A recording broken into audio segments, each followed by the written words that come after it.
Iya, Shalom. Bapak, Ibu, suami dan istri yang sedang mengadakan honeymoon yang kedua, kita akan masuk dalam satu tema yang sangat penting, yaitu keteladanan keluarga Nabi Nuh. Nah, bagaimana kita bisa meneladani dan apa yang harus kita teladani dari keluarga Nuh ini? Tapi sebelumnya mari kita ingat kembali bahwa apa yang kita lakukan saat ini adalah mengadakan honeymoon yang kedua. Apa yang dimaksud dengan honeymoon yang kedua? Yaitu perjalanan berdua saja, suami dan istri saja, dengan satu tujuan khusus, yaitu belajar dari kesalahan yang selama ini mungkin tanpa sengaja kita telah melakukannya. Karena setelah kita menikah tentu ada banyak hal, ada banyak kekecewaan, ada banyak kesalahan atau salah sangka yang perlu kita perbaiki. Nah, pada saat honeymoon itulah kita bisa punya kesempatan untuk bersama dengan pasangan merenungkan, mengkoreksi diri dan bersepakat melakukan komitmen untuk membenahi perjalanan pernikahan yang akan datang. Dan mengapa disebut sebagai honeymoon yang kedua? Ya, anggap saja bahwa yang lalu waktu setelah menikah kita mengadakan honeymoon yang pertama.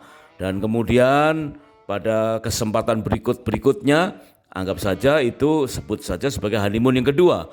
Entah berapapun atau berapa kali pun kita sudah mengadakan perjalanan berdua, sebut saja sebagai honeymoon yang kedua. Nah, pada honeymoon yang kedua kali ini kita akan belajar dari kesalahan-kesalahan yang selama ini ada dan kita mulai melihat keteladanan dari keluarga Nabi Nuh. Yuk kita mulai pelajaran kita. Di dalam Matius pasal yang ke-24 ayat yang ke-37 sampai dan 38, firman Tuhan berkata, sebab sebagaimana halnya pada zaman Nuh, demikian pula halnya kelak pada kedatangan Anak Manusia. Sebagaimana pada zaman sebelum air bah itu, mereka makan dan minum, kawin dan mengawinkan, sampai pada hari Nuh masuk ke dalam bahtera. Amin. Nah, inilah yang perlu kita garis bawahi, yaitu bahwa Alkitab kita dalam Perjanjian Baru memperingatkan bahwa keadaan di akhir zaman akan mirip seperti keadaan-keadaan yang ada di dalam Perjanjian Lama, secara khusus dalam zaman Nuh. Yaitu dikatakan apa yang terjadi di sekitar keluarga Nuh itu akan terjadi pula di hari akhir zaman ini. Sebab sebagaimana halnya pada zaman Nuh, demikian pula halnya kelak pada kedatangan Anak Manusia. Dan apa saja yang terjadi berulang itu, yaitu dikatakan zaman Nuh itu sama dengan zaman sekarang, mereka makan dan minum, artinya adalah pesta pora, memuaskan selera jasmaninya, kemudian kawin mengawinkan dengan cara yang tidak sesuai dengan firman Tuhan. Dan itulah yang terjadi zaman Nuh dan terjadi pula di zaman sekarang ini. Sebab itu mari kita mempresisi ulang arah hidup rumah tangga kita supaya kita bisa menghindari atau menghindarkan diri dari keadaan-keadaan yang telah terjadi di zaman Nuh yang lalu. Sebab Alkitab merupakan cara Tuhan untuk berbicara dan menuntun kita dengan panduan dan arah yang tetap relevan sampai pada zaman sekarang ini. Demikian pula tuntutan firman Tuhan tentang standar kekudusan juga tetap relevan sampai pada sekarang ini. Sepertinya dapat diistilahkan bahwa Alkitab menuntun dan menuntut. Alkitab menuntun arah kehidupan dan menuntut standar kekudusan yang tetap relevan sampai pada zaman sekarang ini. Kita ingat pada saat terjadinya pandemi yang lalu, dari awal tahun 2020 sampai kemudian sepanjang tahun 2021 dan mulai sedikit mereda di tahun 2022, maka kita ingat bahwa setiap keluarga kembali pada rumah tangganya masing-masing. Dan itu adalah cara Tuhan untuk mempresisi ulang. Arah kehidupan rumah tangga kita dipresisi ulang sesuai dengan keselarasan yang Tuhan inginkan. Keselarasan rumah tangga terhadap kebenaran Alkitab. Sambil melihat keadaan internal keluarga, pada saat yang sama kita menyimak keadaan dunia. Pada saat itu kita banyak tinggal di rumah, tapi kita banyak menyimak keadaan di luar rumah. Suatu keterampilan dengan cara pandang yang baru, bahwa keadaan rumah tangga kita mau tidak mau sedang diperbandingkan dengan keadaan di dunia luar. Keluarga kita diwajibkan untuk harus menjadi teladan di antara keadaan dunia yang semakin rusak. Kerusakan dunia yang begitu nyata, termasuk di antara orang-orang Kristen yang seharusnya sanggup menjadi garam dan terang. Bahkan gereja pun berkecenderungan telah jatuh dan terperangkap ke dalam kerusakan yang memprihatinkan. Bapak, ibu, suami istri yang sedang mengadakan honeymoon yang kedua, bagaimana menjadi keluarga teladan di antara dunia yang rusak? Sedangkan keadaan di zaman Nuh saat itu dikatakan sama dengan keadaan di zaman kita sekarang ini. Maka mari kita terbuka hati kita. Alkitab menuntun arah kehidupan dan menuntut standar kekudusan yang tetap relevan baik zaman dahulu sampai dengan zaman yang sekarang. Standar nilai di zaman Nuh selaras dengan standar nilai yang sedang kita hidupi sekarang ini. Kerusakan standar nilai dari keluarga-keluarga di sekitar Nuh selaras dengan keadaan orang-orang dunia saat ini, tanpa terkecuali itu keluarga yang beriman. Keluarga diperbandingkan dengan dunia, keteladanan diperbandingkan dengan kerusakan yang ada. Nah, kita akan belajar 3 hal dari keteladanan Nuh. Yang pertama, keteladanan versus kerusakan. Jadi kita disodorkan adanya kerusakan-kerusakan, sementara kita dituntut untuk menjadi keteladanan dalam kehidupan seluruh dunia dengan tolak ukur yang sama yang diterapkan pada 2 zaman yang berbeda, namun ada pada keadaan yang serupa. Kalimat awal dari ayat firman Tuhan yang kita baca tadi dikatakan sebab sebagaimana halnya, kemudian disusul dengan kalimat demikian pula halnya, adalah 2 padanan yang membuat kita dapat melihat adanya kesamaan di antara kedua zaman, zaman Nuh dan zaman sekarang. Ada sebab dan akibat yang sama dari keduanya. Ada aksi dan reaksi yang tetap relevan di antara keduanya. Di satu sisi kita layak prihatin dengan zaman ini, namun di sisi yang lain justru kita harus bersyukur bahwa pergumulan kita saat ini akan menjadi jelas solusinya, menjadi ringan, sebab Tuhan sudah menyediakan panduannya melalui kehidupan keluarga Nuh.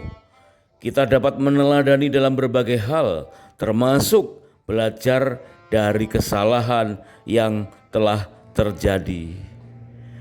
Dari hal yang pertama ini, yaitu keteladanan versus kerusakan, ada 2 polarisasi yang sangat mencolok dalam subperikut ini, yaitu yang sangat dengan hikmat untuk bahan introspeksi selama mengadakan honeymoon yang kedua. Polarisasi yang pertama adalah adanya 2 hal yang sangat bertolak belakang. Di satu sisi hanya sebuah keluarga yang tentunya berjumlah hanya sedikit orang. Ya, apalagi keluarga inti hanya beberapa orang saja. Keluarga berada di wilayah yang sempit.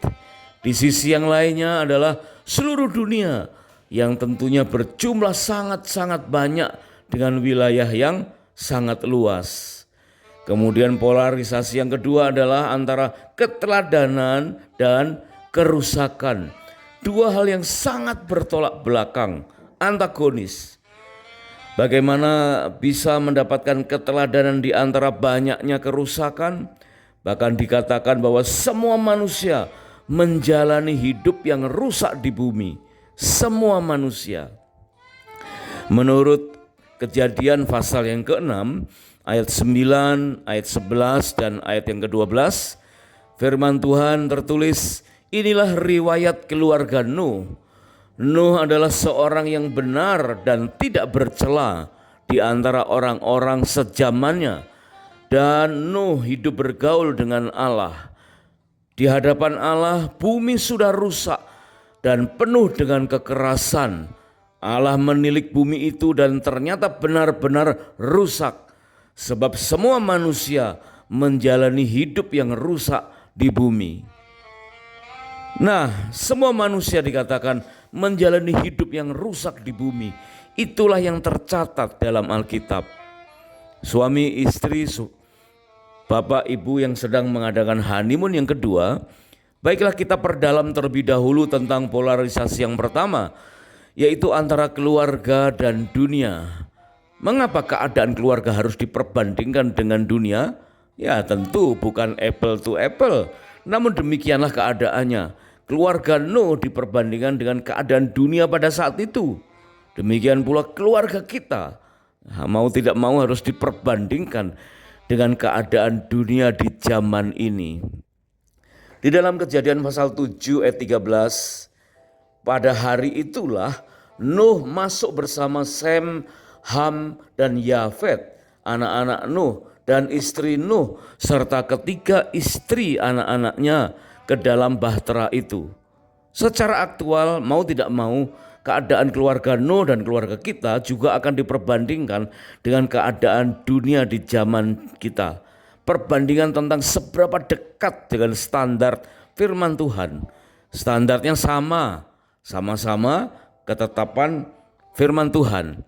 Seberapa kuat dan seberapa kokoh pernikahan kita, seberapa harmonis dan mesranya hubungan kekeluargaan kita, secara tidak langsung akan diperbandingkan dengan keadaan orang-orang lain yang ada di dunia saat ini.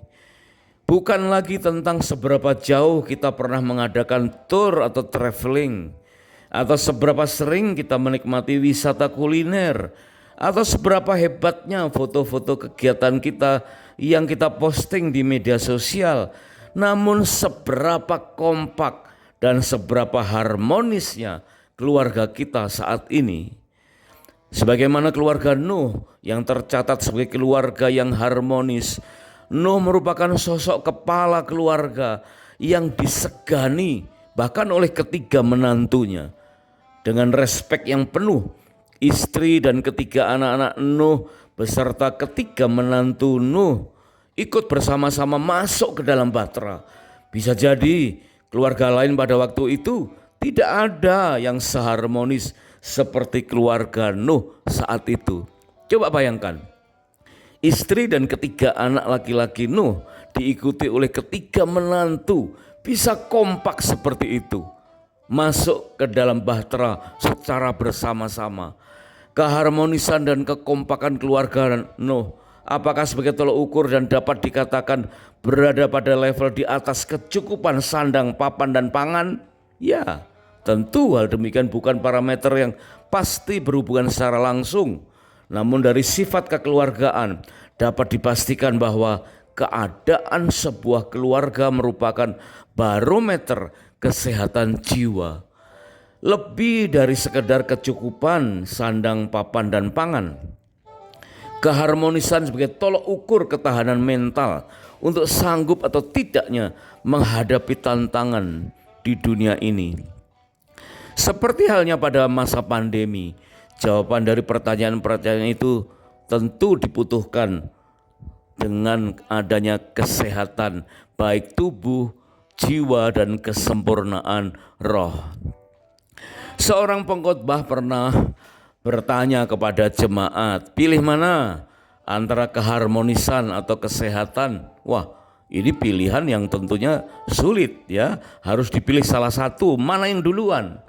Nah, antara keharmonisan atau kesehatan. Apalagi kalau pertanyaan ini dilontarkan saat-saat menghadapi pandemi. Ya, bagaimana kita bisa menjawabnya dengan mudah? Bagaimana kita memilih antara keharmonisan atau kesehatan?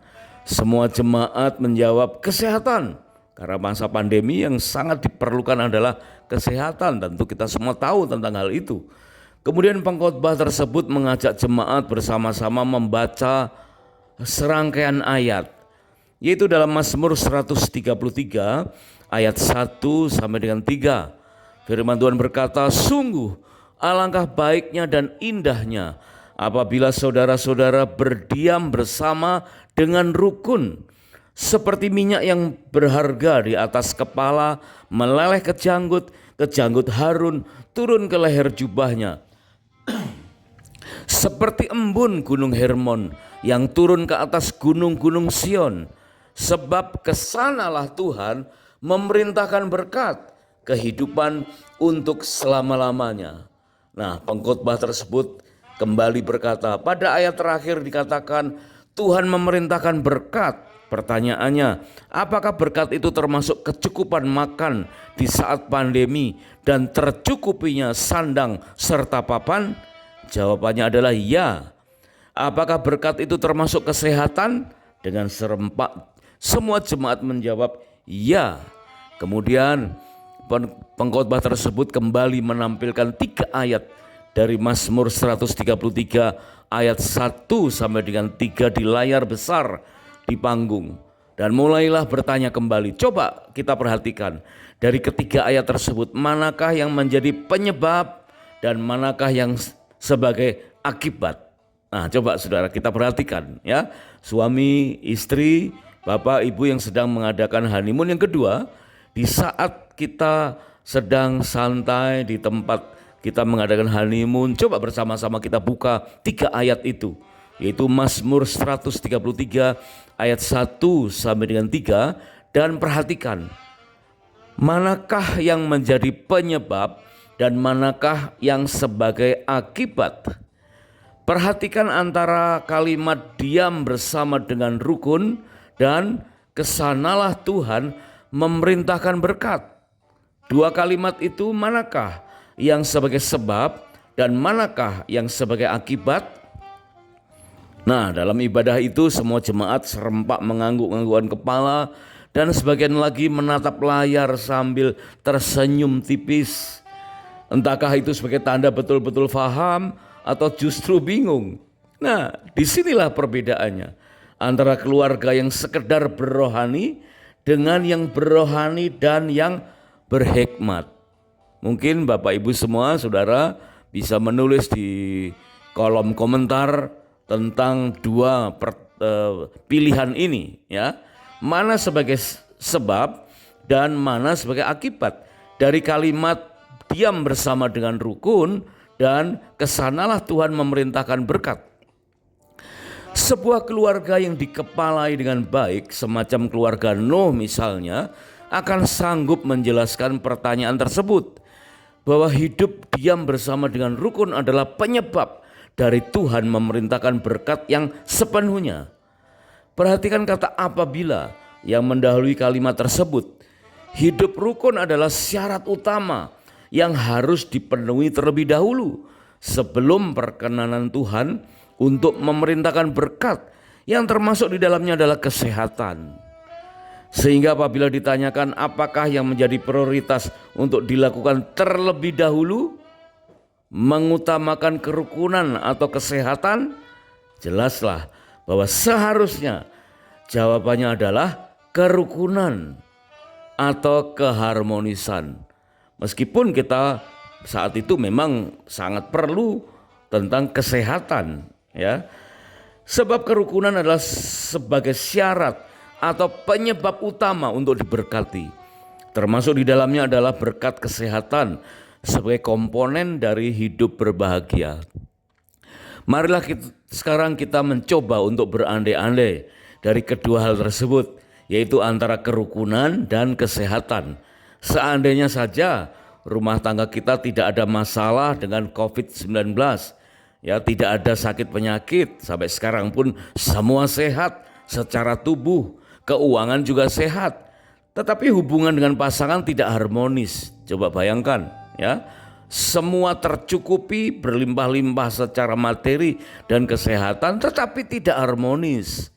Misalnya saja pasangan temperamental, pasangan selingkuh, saling curiga dan cemburu. Apakah itu dapat disebut sebagai berbahagia? Apakah yang kita perlukan di masa pandemi dan setelahnya hanya tentang kesehatan tubuh semata? Apakah kesehatan tubuh benar-benar sebagai yang pertama dan sebagai nomor satu dari segalanya? Bagaimana jika seluruh anggota keluarga dalam keadaan sehat walafiat, namun tidak ada pengendalian lidah, tidak ada penguasaan diri, caci maki, mudah meledak dan emosional? Meskipun semua sehat, tetapi bagaimana jika tidak ada kedamaian dan tidak ada kerukunan dalam rumah tangga? Apakah kita dapat dengan tenteram, hidup dan bahagia? Sekalipun tubuh sehat dan bergelimang dengan banyak harta, tidak akan ada artinya. Sebaliknya, ini kita berandai-andai ya, sebaliknya.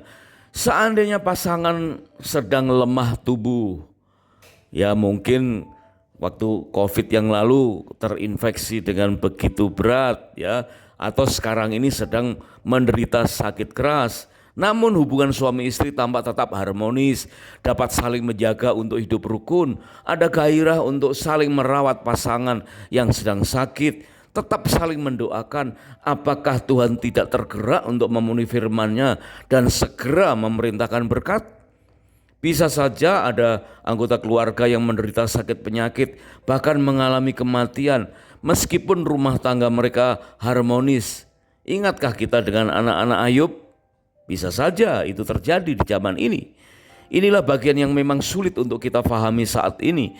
Betapa pentingnya keharmonisan sebagai tanda dari kesehatan jiwa dan kesempurnaan roh, yang di dalamnya termasuk keterampilan dalam hal penerimaan dan pengampunan. Ya, betapa pentingnya pemahaman tentang kesehatan jiwa, mental health. Tidak heran jika sekarang mulai terdengar penilaian yang mengatakan bahwa kita kurang terampil dalam mengatasi stres atau mental illness. Justru bagi sebagian orang yang tergolong berohani, menganggap bahwa masalah mental atau kesehatan jiwa itu identik dengan kurang iman. Aduh, sangat disayangkan ya. Sebab Tuhan memerintahkan berkat bagi yang hidup bersama dengan rukun, termasuk berkat kesehatan melalui hidup dalam keharmonisan. Maka sangat disayangkan banyak dari kita yang menilainya sebagai kurang berdoa. Ya, jika kita berpikir soal mental health sekedar masalah biasa. Sementara itu untuk mendapatkan iman dalam kebersamaan dengan pasangan agar hidup rukun, diperlukan kuasa Roh Kudus yang dapat mencapai ke tingkat roh dan jiwa. Aneka ragam pelayanan pemulihan yang dilakukan kiranya tidak berhenti hanya sampai mengakibatkan pemulihan di alam roh dan tubuh saja. Seringkali ini yang kurang maksimal. Ya, begitu mengalami pemulihan roh, kemudian pemulihan tubuh terus berhenti, seolah-olah cukup. Padahal setelah roh pulih dan nampak tubuh sehat, maka jiwa seharusnya segera juga disempurnakan, sehingga mempunyai daya tahan yang baik di dunia nyata. Betapa pentingnya sepasang suami istri mempunyai mental yang baik, mental yang tahan banting. Kata kuncinya adalah hidup rukun, karena di dalam hidup rukun itu akan ada penerimaan dan pengampunan. Dengan adanya penerimaan dan pengampunan akan ada kasih, dan itu semua adalah sifat-sifat ilahi yang mengalir dalam jiwa kita. Berarti kita jika harus memilih, pilih lebih dulu yang mana antara keharmonisan atau kesehatan?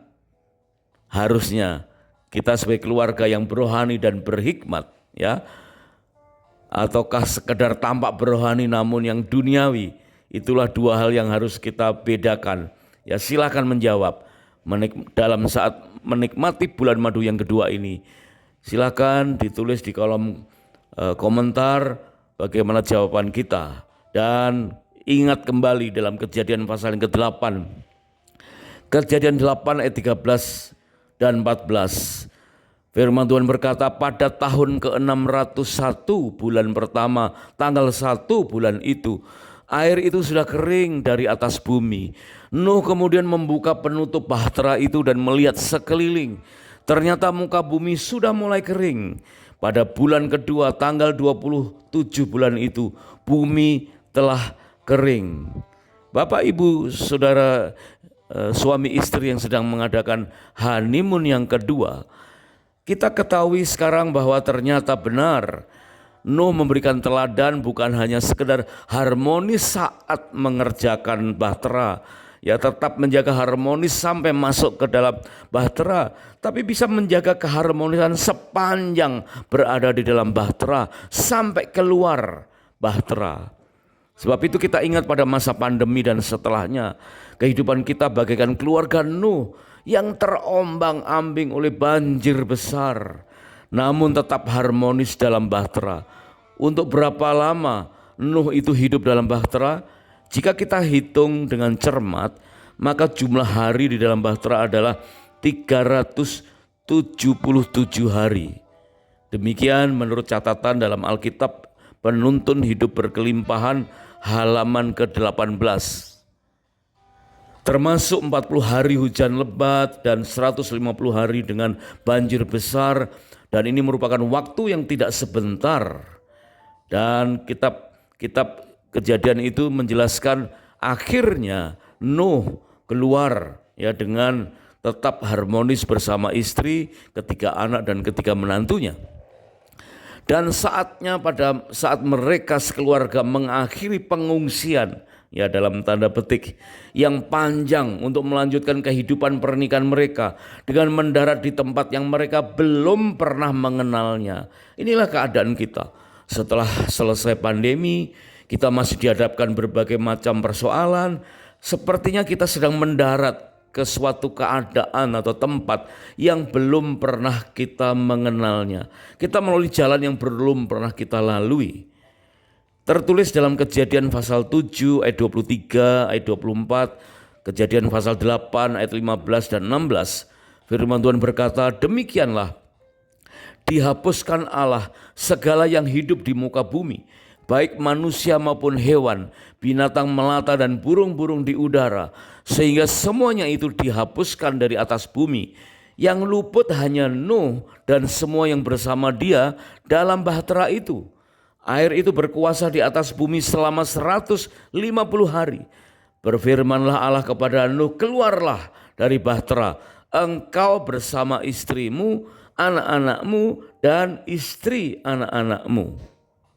Jangan pernah membayangkan seolah Nuh sedang keluar dari kapal pesiar yang mewah dengan canda dan tawa karena puas menikmati semua fasilitas yang ada. Tidak terlihat Nuh dan keluarganya sedang berfoto selfie atau flexing dengan bangga. Tidak akan pernah kita lihat itu semua, bahwa Nuh dan istrinya mereka sedang beriang gembira sambil melihat dan memamerkan album foto atau video selama berada dalam bahtera. Istri Nuh dan anak-anak serta menantu tidak sedang membuat konten-konten untuk unggahan di media sosial.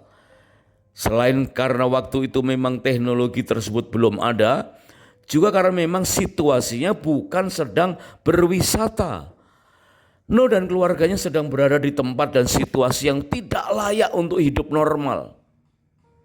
Dan memerlukan waktu sekian lama berkumpul dengan sekitar 7.000 jenis hewan yang tentu pengap dan berbau tidak sedap. Sedangkan kita, mengapa kita mengeluh ketika kita harus tinggal di rumah kita sendiri? Selama perjalanan honeymoon yang kedua, mari kita belajar bahwa sejatinya Nuh dan keluarganya sedang memberikan keteladanan yang sangat jelas. Keteladanan bahwa sekalipun mereka seperti terperangkap di dalam persembunyian yang tidak layak, seperti halnya kita sedang menghadapi problem pasca pandemi, resesi yang tidak pernah selesai, tetapi Nuh dan kita seharusnya tetap harmonis. Inilah keadaan keluarga yang harus diperbandingkan dengan dunia saat ini. Apapun keadaannya, tetap rukun dan harmonis. Dalam kondisi apapun, setiap keluarga seharusnya dapat bertahan jika berhasil hidup rukun. Mengutip dari data Dinas Kependudukan negara kita di Indonesia bahwa angka real perceraian di Indonesia sepanjang tahun 2015 sebelum pandemi sebanyak 288.000 kasus. Ini angka yang terdaftar atau secara de jure, belum termasuk yang de facto. Ya, dari sejumlah kasus tersebut 25.000 diantaranya terjadi karena adanya pihak ketiga. Sementara ini kita mengenal adanya istilah grey divorce, yaitu perceraian yang terjadi setelah sekian puluh tahun menikah. Berarti apa, saudara? Ada banyak kerusakan yang terjadi di saat ini, seperti halnya di zaman Nuh. Sebab itu, jika Nuh dituntut menjadi teladan bagi bangsanya atau di zamannya, maka kita pun juga harus rela untuk dituntut menjadi teladan di tengah-tengah kerusakan di zaman ini. Keteladanan versus kerusakan, itu hal yang pertama yang kita bisa pelajari dari kehidupan keluarga Nuh. Sebelum kita melangkah ke hal yang kedua dan yang ketiga, kita akhiri terlebih dahulu dan kita akan mantapkan bahwa ternyata sebagaimana halnya dengan Nuh, kita dituntut untuk menjadi teladan dalam kehidupan dunia saat-saat ini. Kiranya Tuhan Yesus memberkati pernikahan dan keluarga kita dengan berlimpah-limpah. God bless you.